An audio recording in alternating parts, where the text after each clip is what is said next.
Today's episode is brought to you by the book Everyone is a Sinner But Me, available now at Amazon.com and BarnesandNoble.com.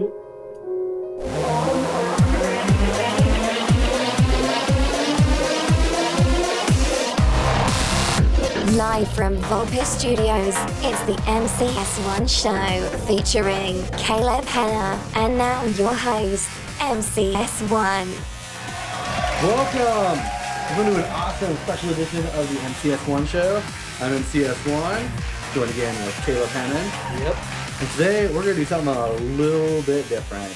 We're going to have a little bit of a nerd discussion. So no Happy Valley hate today, guys. No Sorry. Happy Valley hate today. No Happy Valley hate. And we're going to talk about Bioshock Remastered. Woo!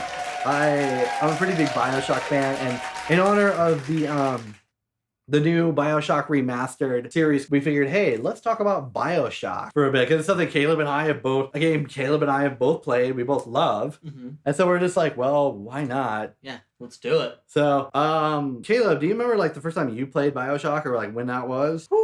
Because the interesting thing about this game is it's not like a new game. It's fairly, it's been I want to say older. It's been around, but I'm trying to think of when was the first time I played. About a decade-ish?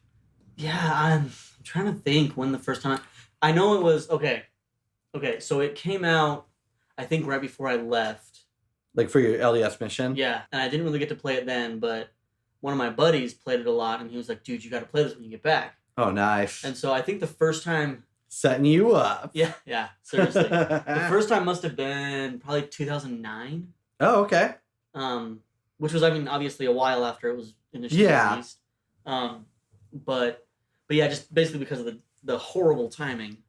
Yeah. Of the way things worked out. Yeah. But yeah, no, I remember playing it for the first time and just being like...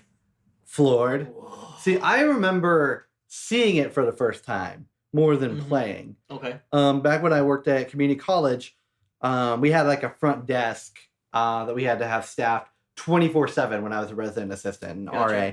And always had to be staffed with people 24/7. It was ridiculous. And so what RAs would commonly do is they would bring in their Xboxes, PlayStations, or whatever at night and hook them up to the small TV and just play video games at the front desk, because during the wee late hours of the night when no one ever showed up, well, no one ever showed up. Yeah. So you were pretty much alone, and like you were bored. I remember what I did was I've never owned a console. So what I would do is I would watch Beast Wars on YouTube. Ooh. I know, I am so cool. And then a sequel, dude, Beast Machines. Beast Wars, let's be serious though. As a little side note here, but Beast Wars was pretty bad, eh? I know, Beast Wars was awesome, so I'm not ashamed. I'm not ashamed at all. So, yeah, I was watching Beast Wars. So I went to the front desk, and one of the RAs was playing this Xbox game. I'm like, what is this? And it looked really familiar. I'm not sure how familiar you are with PC games, Caleb, or like early DOS games. Relatively, yeah. Relatively. There's a 90s DOS game called Blood by Monolith Entertainment. It's kind of obscure a little bit, but it has a lot of the Bioshock-esque theme, like around the same time period type thing. Yeah, I'm not too familiar with Blood, but yeah, it's a very dark game. And Bioshock looked a lot like Blood. Right. And I was just like, wow, this is really cool. What is this? And the guy was like, Bioshock. And I'm like, okay, this is really cool. And I was watching him play, and I'm like, man, this looks like a sick game. I wanna play this thing. And it reminded me a lot of Blood. So I was just like, I want to say I was nostalgic at all, but like, I was really hoping that it was going to be cool. Yeah. No. And so anyway, I bought it and I started playing it, and I just loved it from start to finish. It was cool and it was beautiful. And so we're going to talk about today, like each Bioshock game, a little bit overview of each one. I've played all three. Caleb's only played the first one. Only played the first one. But it's still like, the first one is a lot of people's favorite and the best one to a lot of people. Well, and I mean, obviously to me it is. Because that's all you played. It's the only one I played. But no, but not only that, not only is it obviously my favorite Bioshock since it's the only one I played, but also it's one of my more favorite games. Yeah. I mean, like you were saying, it's beautiful. The landscaping and everything that they do to organize all the just gameplay, well done. Yeah. Oh, it's gorgeous. And it's one of the, I think, as far as an artistic everything about it viewpoint. is art. Oh yeah, it's beautiful. Like you could take screenshots of nearly anywhere in the game, and you could make it a background like wallpaper. Oh yeah, absolutely. It was that cool. In fact, for a long time on my computers, I would have Bioshock 2 screenshots. Oh yeah, nice. Missing all the HUD display or whatever, and I would have those as my backgrounds, Nice. particularly the ones from Bioshock 2. Yeah. And so let's talk about each Bioshock game theme, because Sure. each game has a theme, which I think is really cool. So, because you don't see that in video games where they have different themes for each one. Yeah, which is one of the things too, that the plot behind Bioshock, and I mean obviously the first one doesn't really reveal too much because it's kind of a, I don't know, it's that's the thing that also was really great about it, is it's The mystery of it. Yeah, it's there was mysterious. so much mystery. There's and a lot of intrigue and a lot of Yeah. there are things going on, But I have no idea what's going on. What it is. But it really tells the story great. So the first theme for the first Bioshock, oddly enough, is capitalism. Interesting. Yeah. Second one, socialism. Right. Like politically and like psychologically. And then Infinite is nationalism, Right. which is really, I don't know, the way they all tie together as well, which is just crazy. Yeah, most games, because most games nowadays, even if they're supposed to be a series, the tie-in is usually awkward. It doesn't really make a lot of sense. Are you a big Elder Scrolls guy at all? I played a couple of them. I haven't played all of them, but I played Morrowind. I did I play played Morrowind. Did you play Morrowind? Oblivion? I played Oblivion. Did you play Oblivion and Skyrim? I didn't play Skyrim. So here's the interesting thing. Oblivion takes place after Morrowind, obviously. And I think it's about maybe 6 years or something like that. The time frame from Oblivion to Skyrim is 200 years after. Really? And that seems like a long time to me. Huh. Same world, but 200 years later, a little long. Yeah, that's a big jump. That is a big jump, especially for a video game. Yeah, I mean, one of the games that I played that was more of a PC type game that I played like the series for is a series called Dungeon Siege. Okay. You ever heard of that one? I've never heard of that. So that one's by Microsoft and Gas Powered Games. Hmm. And that one's really cool, but it's really interesting because the further you get along in the series, it seems like there's less and less technology. Oh, so they're like traveling backwards. It's kind of interesting though, because timeline wise, you're going forward the whole time, but you're kind of like digressing. Oh, it's kind of like the similar to Star Wars. They have all this nice technology in the first 3, and then the next 3, it's like, whatever. Yeah, we didn't really know what we were doing here timeline wise. So, Kind of, yeah. But it's like, it's something to do, and they explain it relatively well, but it doesn't tie together as well as it seems like Bioshock does. And Bioshock just ties together so beautifully. So let's talk more about the story of each one. And let's start off with the story. So there's literally a Bioshock novel called Rapture. And have you read the book? I have not read the book. I've read the book, and it's pretty good.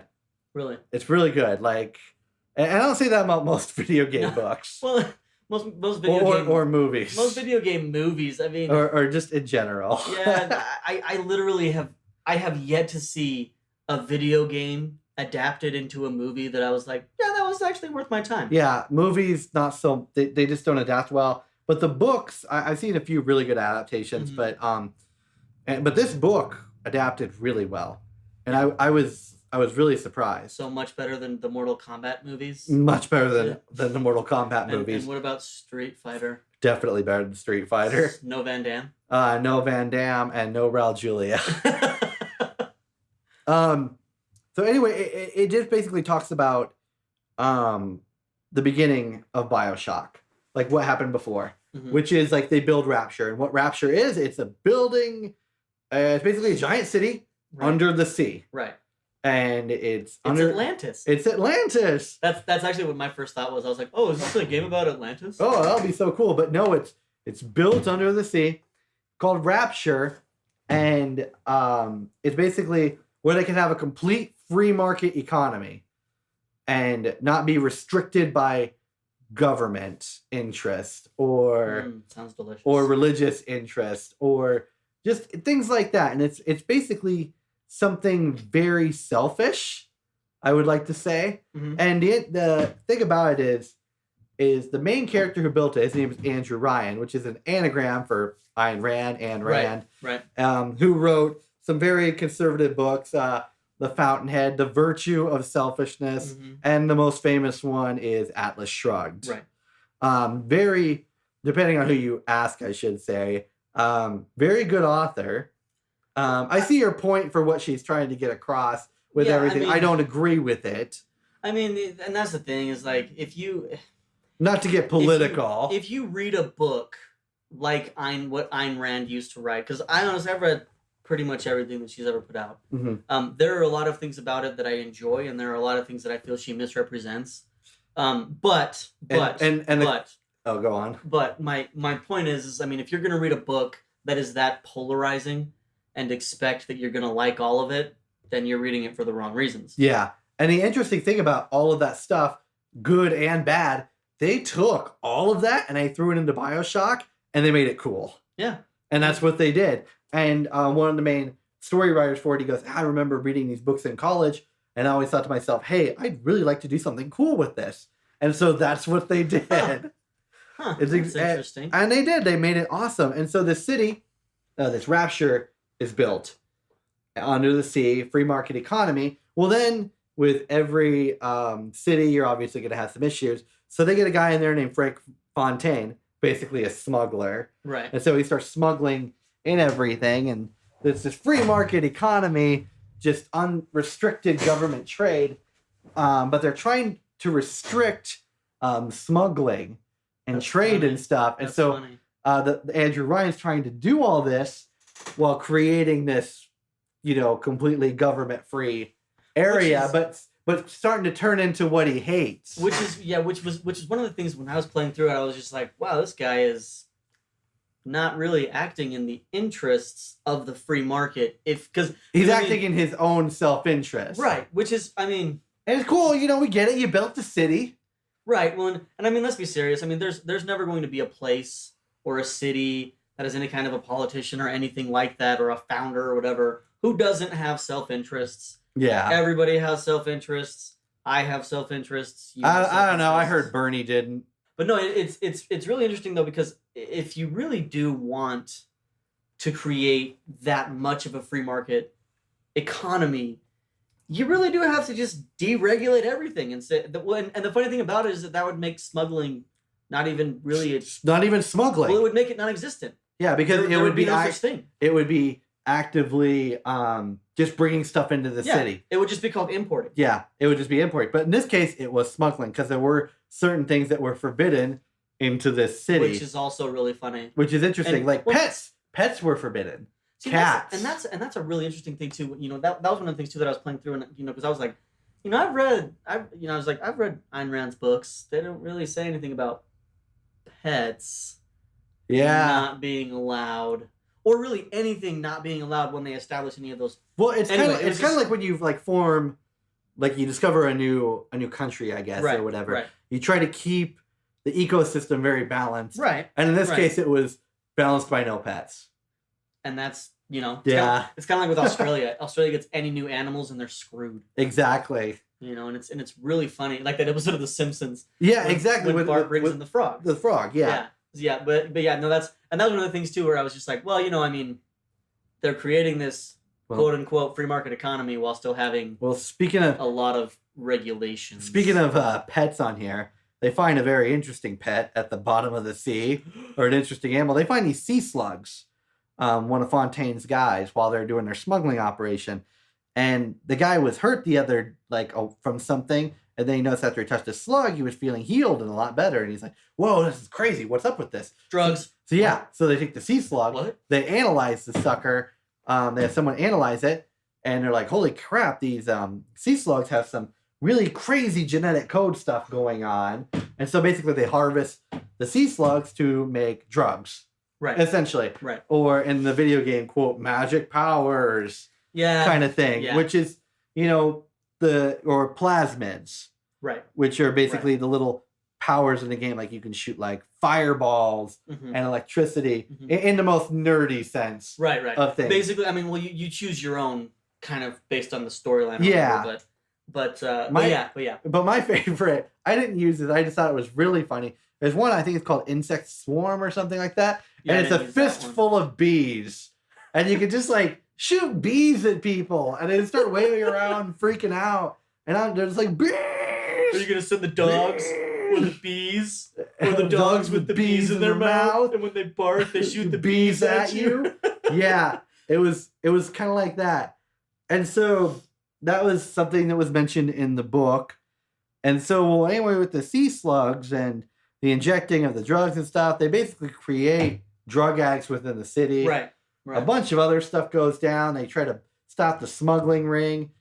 Apparently kill the guy, kill Fontaine. Why not? And then all this other stuff happens. And I mean, the whole city, he was breaking the rules. Yeah. Okay, guys. In the lawless place. In our lawless government, that we'll have no room for rule breakers. Yeah, and basically at the very end of the book, the whole city's trashed. Right. And then that's where you come in the beginning of Bioshock. Right.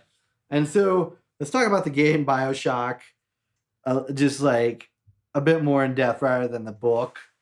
The thing that really got me about Bioshock that we mentioned earlier was not just the art.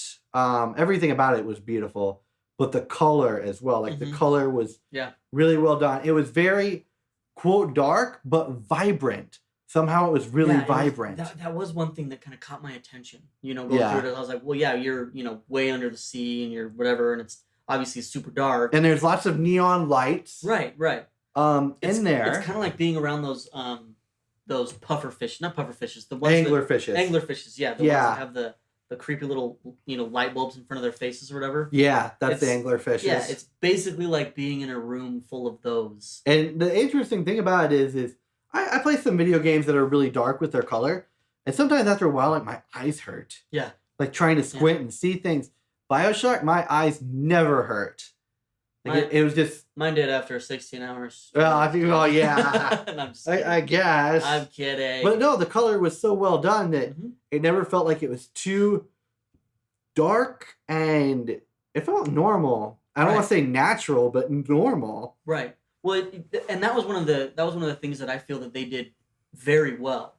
Was that with the color scheme and especially with with having that interact with the gameplay and with how that kind of made the interface, basically going through the storyline. As I was just like, wow, this is It was one of those games where you could play it and never really feel drained, I guess. Yeah. Because it was so it would draw your eyes in, but then also kind of have the darkness of it kind of relaxed your eyes a little bit, Yeah, it was well done. Agreed. The thing I do have a qualm with Bioshock 1. Okay. There was some interface stuff I did not like. Right. I played it on PC. I just always play PC games. Yeah. I did it on a console. Yeah.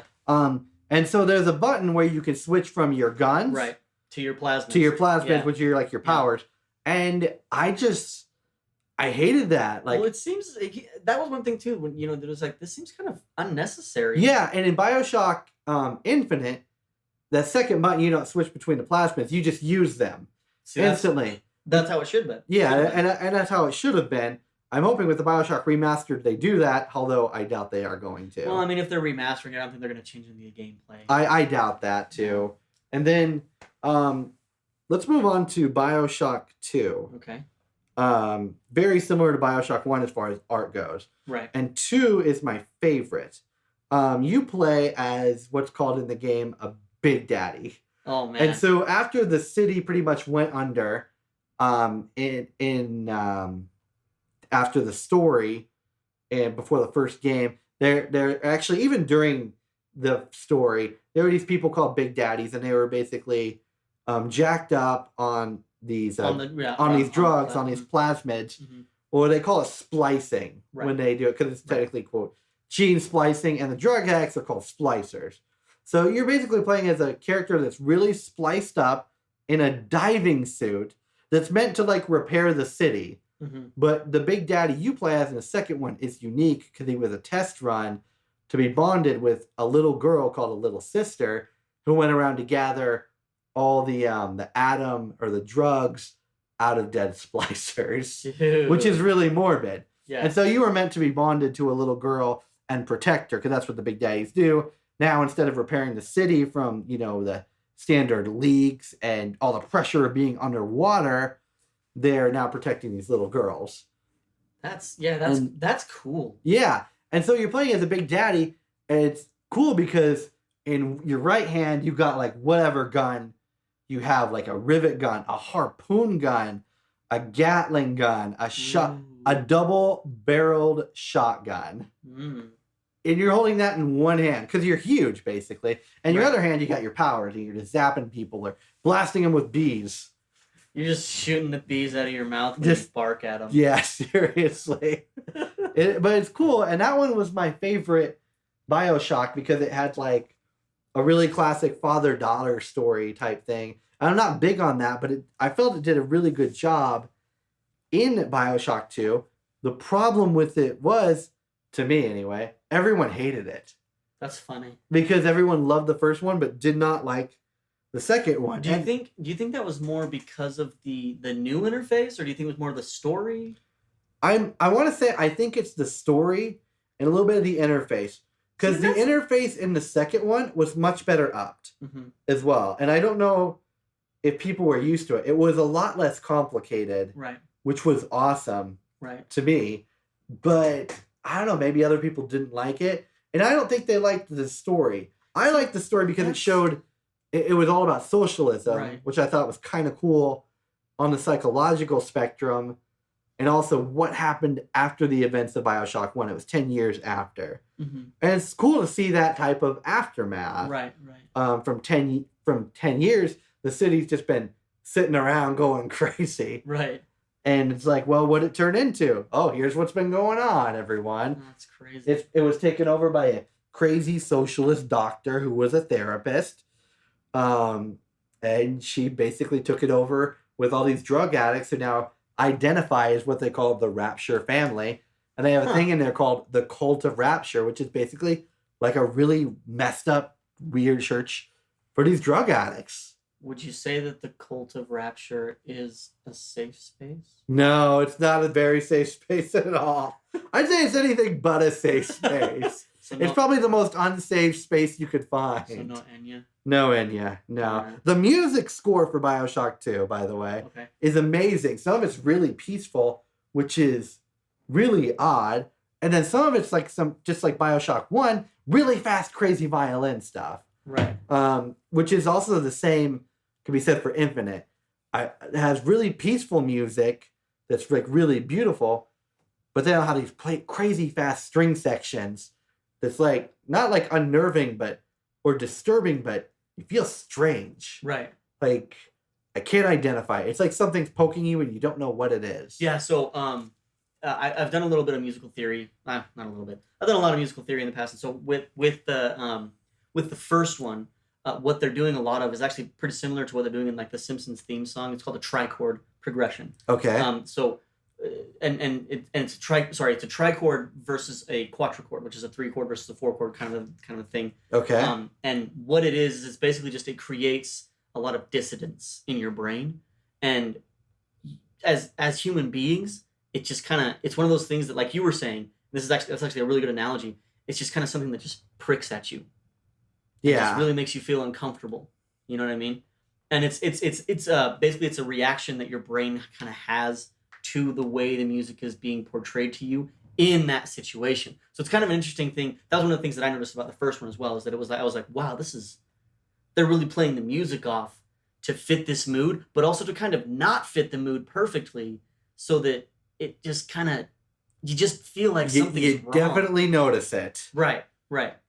But yeah, no, that's really interesting that you bring that up though. Because that's kind of what they were doing in the first one. So that's cool that they do that in the second one a little bit. Yeah, and Story-wise, I love the second one. I thought it was beautiful. And the cool thing about the first and second one is there's multiple endings based upon your choices. Right. Whether you were good or bad.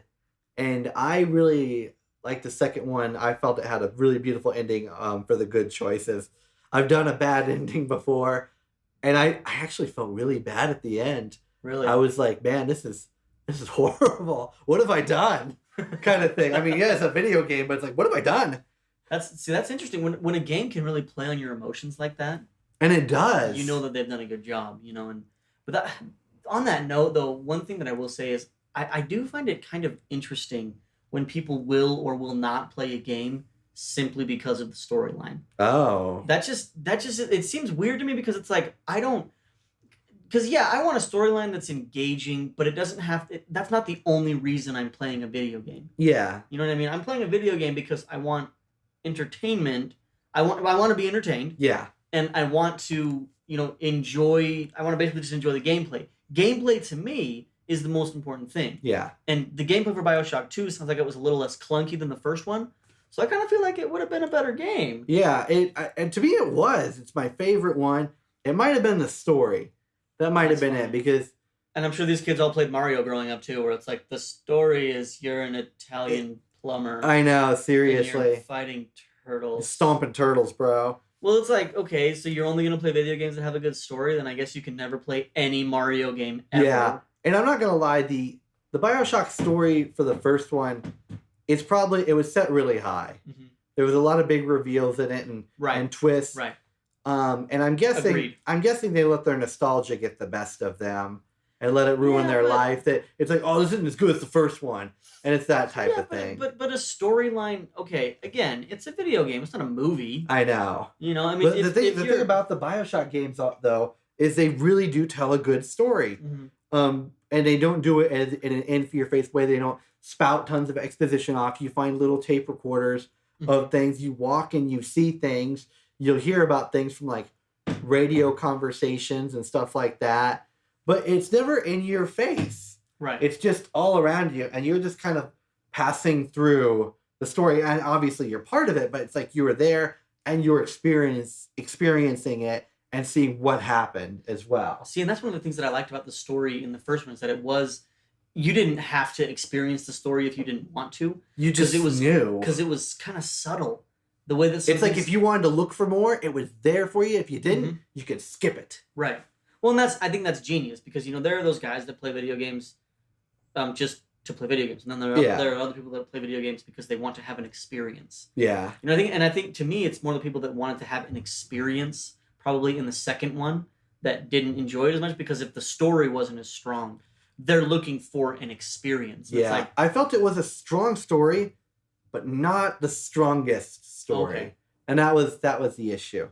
Okay. But another good story they had in there was like there was downloadable content thing in there. And this is called Minerva's Den. Ooh. And I know, it's cool. And what happened was someone, I think his name is Walter Reed. He built a computer. I can't remember if Walter Reed is the person who built the computer or is the antagonist. Okay. I can't remember. But he built this computer called the Thinker, and it was just a computer that could predict everything and even mimic AI, like artificial intelligence, like people. And so he lost his wife during World War II. And so he was... Sadness. It's really sad. He was using the Thinker for a while to take on the personality of his wife, and he was talking to it like it was his wife. Huh. And then he felt really bad. And so... no, his name... Walter Reed is the antagonist. Charles Porter is the person who made the Thinker. And so in this one... So Charles Porter is the guy who lost his wife in World War II. Yeah, and who built the computer. Right. And so this is going to be a huge spoiler right here. I'm just going to call it right now. You can skip ahead maybe 2 minutes or whatever, and you can avoid this. But you're playing as a big daddy in this, going through... trying to keep Walter Reed from getting to the Thinker or using it. And Charles Porter is guiding you the whole time. And he wants to get you out of the city. And he's like, we can get you out of the city. We can fix you, make you a normal person. You won't be a big daddy. You won't be a monster. you get to the very end or whatever after you defeat Reed, and you find out, like, when you see the Thinker, and the Thinker's before you, the Thinker is imitating Porter. What? And you are Porter, and you've been turned into a Big Daddy. Dude. And it just blew my mind, like, when I heard that. Dude, that is badass.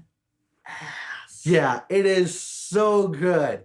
And that's just the type of storytelling they have. How could you not like that story then? That's a cool reveal. That was a great reveal. And it wasn't a very long downloadable content either. It was maybe 5 levels. Mm-hmm. And it was just a crazy reveal. And I was like, oh my gosh. And he ends up making it out of the city, and he does become normal in the ending. And it's just like, wow, that was amazing. That's super cool. Yeah. Yeah, you're definitely making me want to buy this one. Yeah. And so let's move on to Infinite. Yeah. So Infinite takes all away a lot of that stuff that was dark, like as far as the colors, and they replace it with more vibrant yellows and reds and sunshine. Because Rapture is a city that takes place at the bottom of the sea. Right. In Bioshock Infinite, it takes place at a floating city up in the sky called Columbia. That's super cool. And it's really cool. I'm not going to spoil anything about this, but you play as basically a Pinkerton agent named Booker DeWitt. And for those that don't know, the Pinkertons were basically the original either FBI or CIA. Right. They were contracted out or whatever to do tons of bad stuff, so probably CIA. And basically break up union strikers and things like that. Right. And so you're playing as an ex-Pinkerton agent turned private eye to go get a missing girl out of the city of Columbia. And so you get to the city, and it's filled full of religious fanatics that are basically nationalists. Right. As well, and they're worshiping not just God, but the founders of America. Like Thomas Jefferson, George Washington. It's really interesting. Yeah. And they hate Abraham Lincoln because they felt like slavery was appropriate. And so that's where the nationalist comes into play. the nationalism there. And so basically all the blacks, the Irish, and any other minorities up there are treated as, just second-rate citizens. Not quite slaves, but second-rate citizens and discriminated against. Okay. And it was interesting to me because I was like, the Irish, I kind of forgot about them because it's assimilated so much in American culture. But back in the day, the Irish, when they got here, it's like everybody hated the Irish. New England? Yeah, New England was the worst. Yeah. And so it was a lot like that. And it's like, oh, that's just so cool because piece of history I'm not saying I forgot about, but it's like, oh, yeah, I kind of forgot about that. Yeah, seriously. And so the artwork was beautiful. The interface was great for it. And Infinite, it was just mind-blowing. Like I remember after I beat it, the minute after I beat it, after the 15-minute long ending, the ending for it's about 15 minutes long. And it's not just a movie, it's interactive. Like you're walking through everything and you're experiencing the story as it's going on around you. Dang. I just remember sitting there at my computer and like my jaw was just dropped. I'm just like, whoa, this was good. This was a great story. Wow. Yeah. Where are they going to go from here? Right. Kind of thing. Right. That's super cool. And yeah, I mean, so before we started the show, as we were going through kind of a little bit of the gameplay that somebody did on a YouTube video. We were watching a Let's Play from a YouTube nerd who had 3 million views. So he's and I'm not gonna lie, his commentary was bad. It wasn't even good commentary. Yeah, but the thing is that I don't like commentary with YouTube videos though. Well, the other thing is that I think most people use those game channels on YouTube to learn how to beat stuff. It's not to hear them talk about their things. Yeah. Especially because most of them are like, oh, so today I went to the store. Yeah, buy some eggs. It's all standard stuff, and I feel we don't care. Yeah, exactly. But my point is, in going back to those vibrants, those yellows, those reds, and everything, it was gorgeous. Yeah, it's just beautiful. And same thing as I mentioned for Bioshock 2.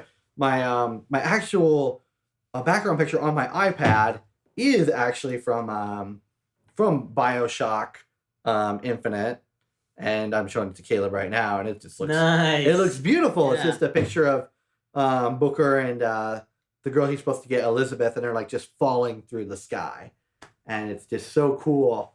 The world that they created with this Columbia up in the sky, with even with all of its nationalism and its overly flawed social structure, it still looks very beautiful, and it's just awesome to see. And it takes place around 1910, I think, and it's just so cool because that's like a part of history that we don't really touch on very much. No, I mean, you don't really think about what was going on during that decade as much. Yeah, it's always World War II and beyond. Yeah, well, I mean, and World War I, World War II. Yeah, and then before that, it's usually like, oh, we came to America and we founded it. And then it's World War II. Yeah, exactly. Yeah. And then kind of everything on. And so it's just really cool to see that and to kind of live through it a little bit. Even though it's up in the sky. Right. Right. So, fictional city up in the sky. And so I just love the artwork, the direction, and the thing that I loved about Infinite, there were just 2 downloadable contents for it. Mm-hmm. And so they were called Burial at Sea, and they both, there were 3 downloadable contents, but the Burial at Sea ones were the ones that wrapped everything together. And you played back in Rapture in 1959, before everything went to crap, and you get to see it as it was before it all went downhill. That's super cool. And so it was way cool, and got to see people that you were familiar with in the game as well, and what it was like, and how it was just starting to go downhill. Dang. And so that was awesome. It's just like everything tied together perfectly, and it was just a circle. And that's just what made great storytelling. It's like it all tied together, and you're like, oh, this caused this, this, and this, and this, and this is why this happened. Right. And so that's what I just love about it. Man, and that's one thing too, when you can get games that tie themselves all together, or any kind of a storyline, honestly, that ties themselves that well together, it's just, that's always going to be something that will endear you to your fans. Yeah. Now here's the interesting thing, or the sad thing. They have said like they're not going to make another Bioshock, but here's the thing. I remember reading a report. This is before Bioshock Infinite came out, shortly after Bioshock 2. And this is back in about 2010 I read this. Okay. They were talking, I don't remember who reported this, and I couldn't find it. I Googled, I looked everywhere. There was originally going to be 3 Bioshocks after 2. One was going to take place in Columbia, which already happened. Right. Another one takes place in New York. Huh. And then there was another location. I can't remember what it was or if it was unknown, but there was 3 locations, and each Bioshock would take place in those. Now, Bioshock Infinite does take place in New York for a little while. There is a little bit of New York in there. Okay. So you do travel a bit to New York in Bioshock Infinite. So I think they took that game that they were going to make for Infinite, or after Infinite with New York, and they moved it together. But this 3rd mystery location, that was never revealed or made. And so my personal theory is I really think there is going to be another Bioshock. That would be cool. I mean, they have said they're not going to or whatever, but in this day and age of reboots, sequels to things we didn't ask for, I mean, seriously, Jurassic World, Ghostbusters again, Ew. all that type of stuff. In the world of franchise revigoration, I don't think we've seen the last of Bioshock. After this collection, I don't think this is it. The main director for Bioshock, Ken Levine, did leave the game company that made it, but even with that, I could still see even without him, it's still happening, or something. Or maybe he does something independent. Yeah, or something else could happen. You never know. I mean, I didn't think Fallout 4 would come out, and about a year ago. Right. About a year ago, it was revealed, and my mind was just blown. Yeah. I mean, I never thought I'd see that, and there it was. So in all its glory. In all of its glory, and I've heard rumors now, as of lately, Fallout New Orleans, built off the Fallout 4 engine, similar to how Fallout New Vegas was built from Fallout 3. Fallout 3, yeah. But yeah, back to Bioshock though. I want to say, amazing game. Cool thing about it is if you, shout out to all my PC Master Race gamers. Cool thing about Bioshock is if you already have it on computer on Steam, you get it updated automatically for free. Yeah, which is about that. That's super cool. Which is super awesome, but everyone on console, they have to go out and buy it, which, sorry, console people, but it'll be worth the money. Are you probably going to get it now, Caleb, or dude, still on the fence? No, I'm not on the fence at all anymore. For sure gonna get that one. For sure gonna, check all that out. Especially now, I imagine it's at a pretty huge discount. Yeah, it probably is. But yeah, and I guess that's our show today. Until next time, take care of yourselves and each other. Peace. Thank you for listening to the MCS1 show. For bi-weekly episodes on society, counterculture, and pretty much everything but politics and sports, subscribe on iTunes, Google Play, or SoundCloud. For regular updates, head to the MCS1show.com or search the MCS1 show on any social media platform.